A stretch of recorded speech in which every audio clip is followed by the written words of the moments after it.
மயிலாடுதுறை முட்டம் கிராமத்தில் 2 இளைஞர்கள் வெட்டி படுகொலை செய்யப்பட்ட விவகாரத்தில் முன்னாள் தேனி எம்பி ரவீந்திரநாத் அறிவித்திருந்தபடி 50,000 ரூபாய் நிதியுதவியை அதிமுக தொண்டர்கள் உரிமை மீட்புக்குழு அணியினர் வழங்கினர்.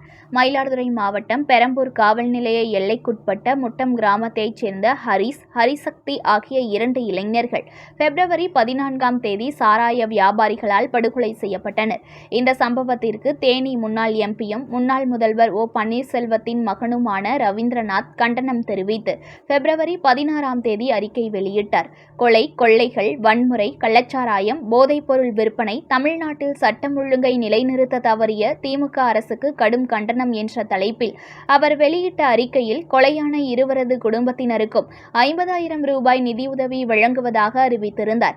இந்நிலையில் அதிமுக தொண்டர்கள் உரிமை மீட்புக் குழு சார்பில் நிர்வாகி வீரமணி என்பவரின் ஏற்பாட்டில் செம்பனார்கோவில் ஒன்றிய செயலாளர் பாலு பாரதி ராஜா, சீர்காழி சுசீந்திரன் உள்ளிட்ட நிர்வாகிகள் இந்த உதவித்தொகையை இருவரது குடும்பத்தினருக்கும் வழங்கினர். அப்போது அவர்களது குடும்பத்தினரை செல்போனில் தொடர்பு கொண்ட முன்னாள் எம்பி ரவீந்திரன் அவர்களுக்கு ஆறுதல் தெரிவித்தார்.